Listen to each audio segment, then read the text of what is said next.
welcome to Fans of the Forge Master of Arms wrap-up.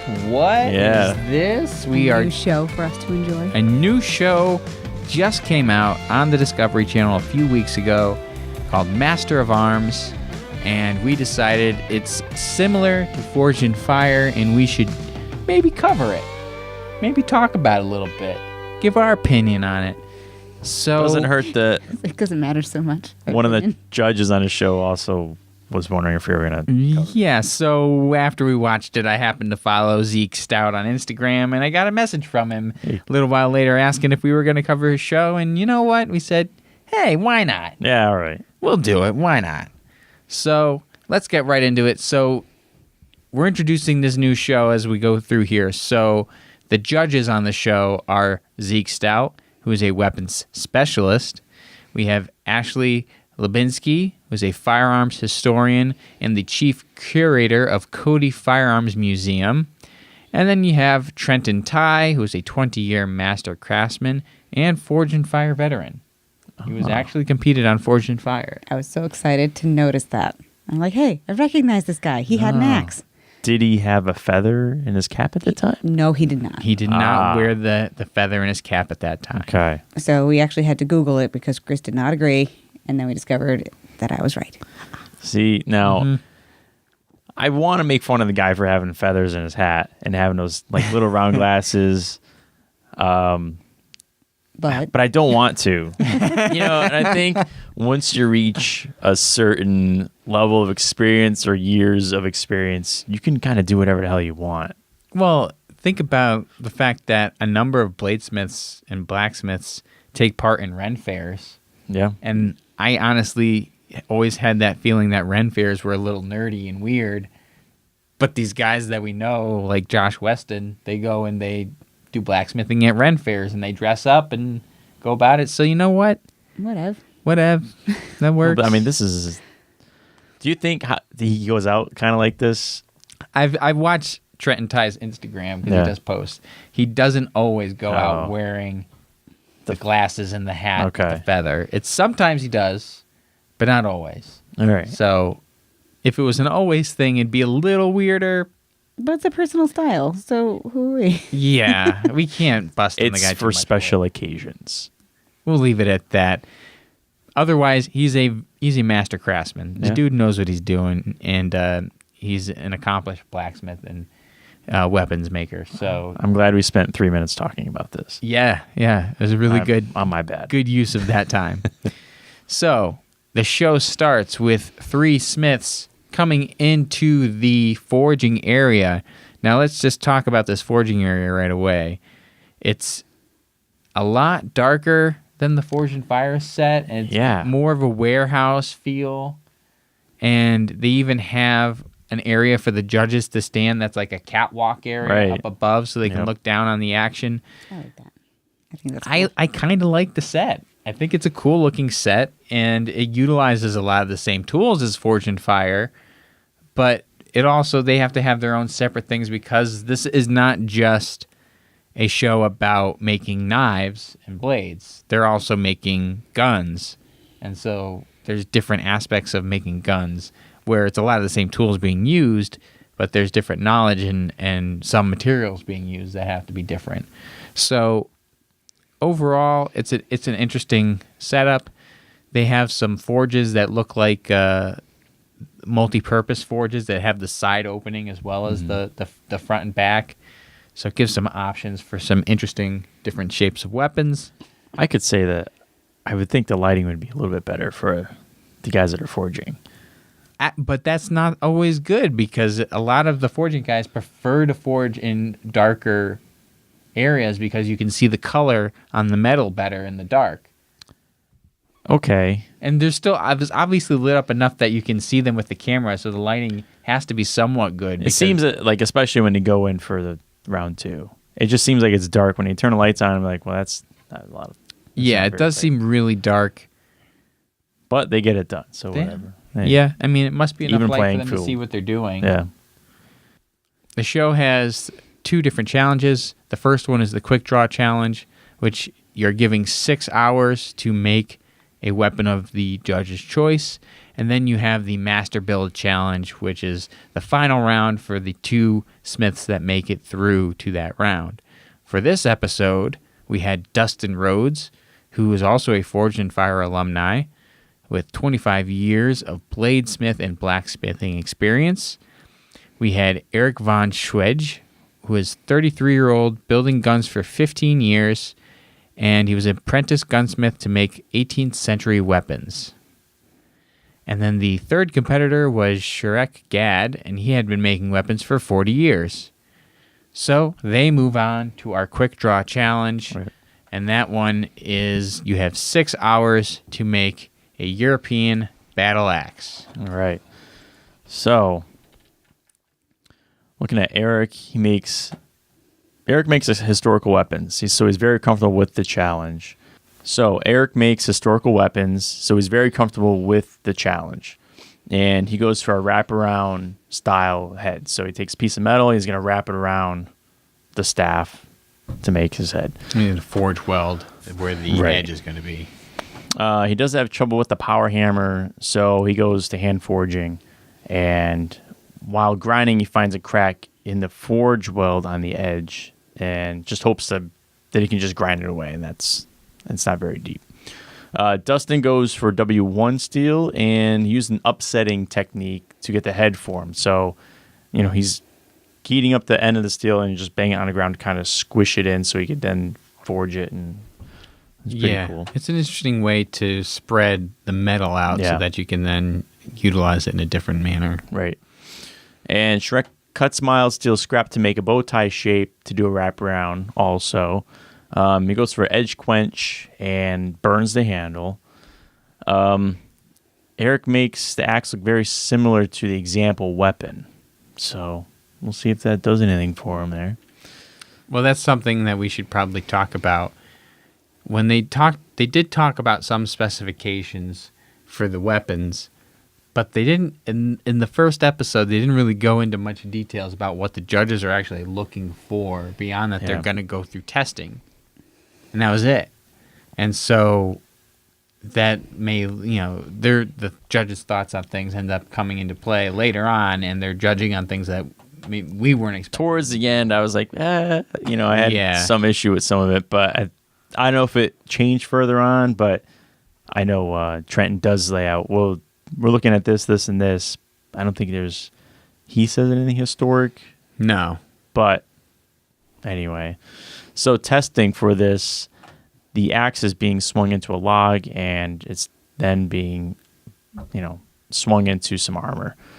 So Dustin did good damage and Ashley wanted more embellishments. So that's not necessarily functional. Right. So we're used to. Does it perform? Does it perform, right? Does it have the function? Is it strong enough Did to it do meet this specifications? test? Right. But with a historian on the judging panel, she's looking for it to be historically accurate. In some Right. way. Which is what we makes were sense. getting at, though. Yeah. That they didn't mention that in the first part of setting it up, that they were looking for that. At least not to us. At least Maybe True. they said to right. the contestants. That's the thing. Well, that's the part, we don't know, but that's what I'm having an issue with. It all comes down to editing, and they Yeah. probably did say something about it, but it wasn't included when they showed the final episode. Yeah. So moving on, Shrek did not cut as much as Zeke thought it would, and then Eric's cut well. The lingerie came loose slightly, and his forge weld started to come apart. So it seemed like maybe Eric, Yeah, but Eric seemed like it was the worst performer overall, but because his was a little bit more, had more of the embellishments, or a little more historically accurate, it gave him an extra point in his edge, favor, little edge. and Shrek got booted. Yeah. So, oh well. So then the 2 contestants that are left were set for the Master Build Challenge of making a European Flintlock axe pistol. Dustin and Eric are given 4 days to complete their build. So it's 40 total hours instead of 5 days as compared to Forging Fire. And this was a really cool weapon because it's a good introduction to how this show is Right. different from Forging Fire because they're making a pistol, but it's not just a pistol; it's an axe pistol. Yeah. So the combination of the two, I didn't even know was a thing, and it turns out it was a pretty badass weapon. So the parameters are that it needs to be 20 to 30 inches in length. The edge is 5 to 8 inches long. Were the Smiths given firing mechanism parts? Or did Yeah, they have I to make wondered about those? that because I think Dustin. So Anyway. yeah, I kind of questioned Dustin's gun making experience and would he be able to know all the parts he needed to make? Would he have the skills to make them? Maybe they're given schematics on what is required to make a working flintlock yeah. pistol. Again, it's something they don't really go into. But there's also that thing where, at least with Forge and Fire, like sometimes they're asked, "Do you know how to do this? Do you know how to do that?" Sometimes they'll hold that against them in a way. Oh, well, you don't know how to do that? Well, guess what you're gonna make today. Yeah. So, but I think for this, it would be a catastrophic failure of an episode if a guy doesn't know how to make a gun and he's given a gun. He has to make one. Yeah. So So maybe they organize their contestants. Okay, we know these Do guys you know how how to to- make guns. yeah. Let's give them a gun to make. yeah, I feel like they must have to have some basic experience with it I because, feel like if you must- make a gun incorrectly and then you go to shoot this thing, That's a danger to the there's a person real who's danger holding it. yeah, that could hurt. and you could just be given a box of parts. You still don't know what to do with them necessarily. So he obviously knew how to make a gun. Right. Whether he knew how to make the pieces individually, I don't know. But yes, it's a very big deal. So I guess I'll give benefit of the doubt that he knew enough to make it. I just don't know if he knew enough to make the pieces. Although it did, Eric did show towards the end he had an issue. It might be noted there, but he had to make a piece, a component. Right. So, yeah. So another unique thing about this show is that they don't go home for those 4 days. They're working side by side in the same shop, and they're able to see each other working I like for that that. final Yeah. round. I do too. I like that a lot. Even in playing field, they have the same, tools. There's not, this broke on me. That it's all the same. So I think it's very even playing field. Yeah. Forge and Fire, it could be one guy that has a whole workshop of power tools versus somebody that has to hand forge a blade. And not that necessarily always gives the guy the advantage or makes his work end up being better, but it's just this makes it so there's no even possible controversy between it. It's they're working with the same stuff. Yeah. The only thing I guess I could think of is if one guy primarily uses like coal forge. Now he's in a shop that only has propane or whatever. Yeah. But I guess you know what you're getting into. I mean, if they have to tell you what to expect. Oh, you're going to be at the shop possibly for 5 days filming an episode. Right. So, The Smiths take the heads off of their axes to be able to use them as part of their weapon. Eric puts borax and 1095 powder on the edge of the axe where the weld failed and puts it in the forge to try and fix that weld. Dustin only has minor experience with Flintlock. He finds that That answers our question. the steel striking the flint was not making the spark after quenching 3 times. So he pees in a can and quenches in that and gets it working properly. yeah. Yeah, that's true. He did pee in a Hey, can. ingenuity. He then decides to put the axe head on the butt of the weapon to help with the weight distribution and ease of aiming. You think about that for a second with an axe at the part of the gun that's nearest you. Right. And Eric has issue with drilling into the wood and then cracks the side when chiseling the design into the wood and fills that crack in with glue. Dustin fits the axe with a pin and moves on to embellishments. And then Eric loses the trigger, so he makes a new one with just a few minutes left. Moving on to testing. We have Nick Irving, who is a special ops. There's more to his title. He's more than just special ops. Oh, a legendary Yeah. armed forces Superman. badass dude. Yeah. He was a sniper, did numerous tours of duty. He's definitely famous amongst Yeah. armed forces crowds, and I believe he's written a book and some other stuff. But badass dude. Yeah. Let's just leave it at that. Special ops badass. Let's go with that. He will be testing the weapons. So he's going to be firing through 3 panels of glass into a balloon and then cutting into pigs that are hanging. So Dustin shoots into the glass cleanly. With cutting, Nick had to be careful when handling the axe, and then the head came loose. For Eric, he goes through the glass into the balloon. The ramrod ejects from the handle during a swing, and a chunk of wood popped out near the lock. So, I think I rewatched it, and when I first watched it, I was like, okay, it was kind of even. But then I was like, yeah, the ramrod just kind of flew out. He lost a chunk of wood near like the whole firing mechanism during that swinging test. I thought, well, that's kind of almost catastrophic. And I think Zeke might have said it's a catastrophic failure. One of them, I think, said that. And I was like, okay, well. It's pretty cut and dry. Yeah. Who's gonna win here? I mean, you put the ramrod in there, you have to have some way to secure it. True. Right? I mean, otherwise, it's always going to fly out. I didn't show Dustin having that problem. No. So I don't know if he included it on his weapon. They were not required to attach Right. the ramrod, I don't believe. So I think then Trenton said, well, if you lose it, you'll be okay. All right. Sure. Well, the idea is that this is, if you're in the midst of battle and you've just fired your one shot, you're not going to be sitting there packing that with black powder again. But you could. Or just throw it away. Just step on it and break it over your knee. Like, so like there's a point to having it and then a point to not having it, I guess. I think the way that they said that this was used in battle was that the first shot was you'd run up and you would shoot, and then you would just start using it as an axe after that. It was a little different style of warfare, I guess. But anyway, I do understand where you're coming from. I agree with you. But so the judges talked about the weapons after the testing was completed. Ashley loved Eric's gun just based specifically on the authenticity of the design and how it looked.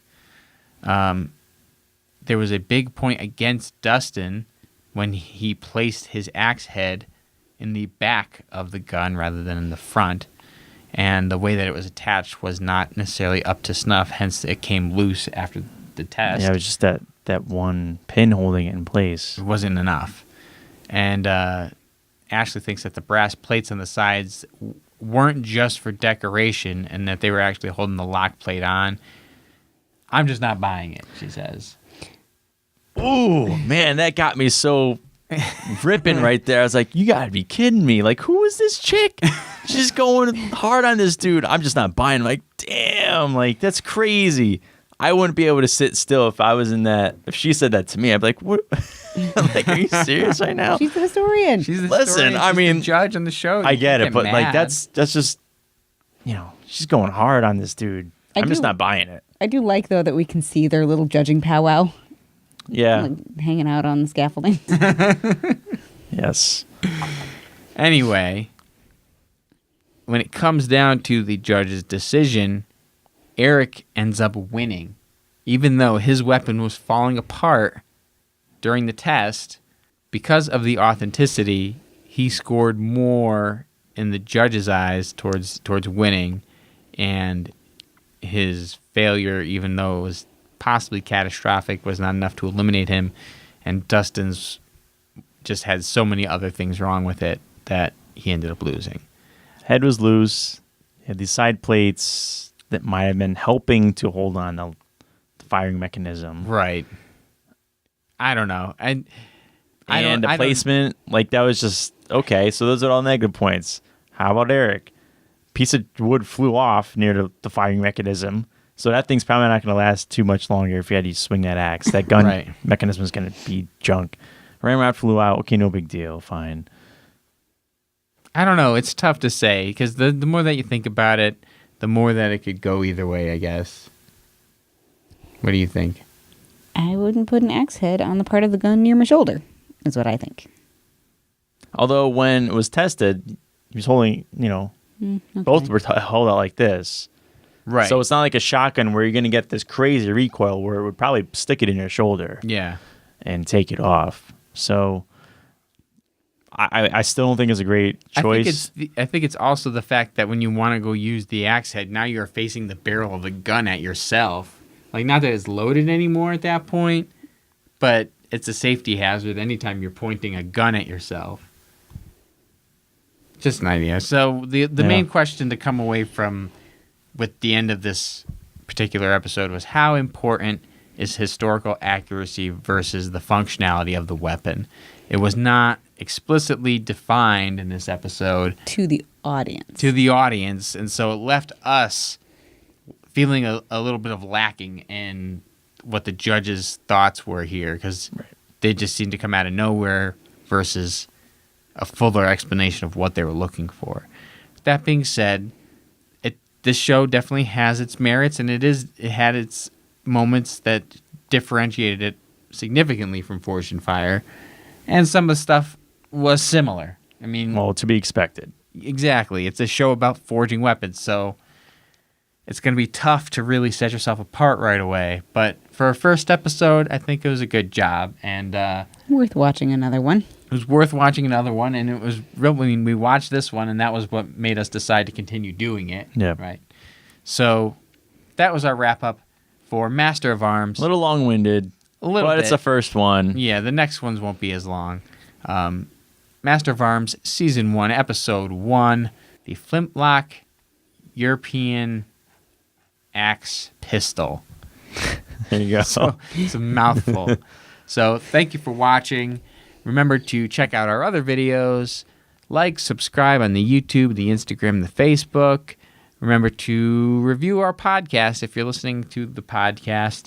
And if you're Doug Marqueta and you're actually listening to the podcast, just because we're reviewing a Master of Arms episode doesn't mean we don't love you, Doug. We love you. That being said, that's the episode. Thank you. Bye. I wonder what the haters are going to say about this video. All the hate. We're making a big deals out of nothing mostly, but what are you going to do? The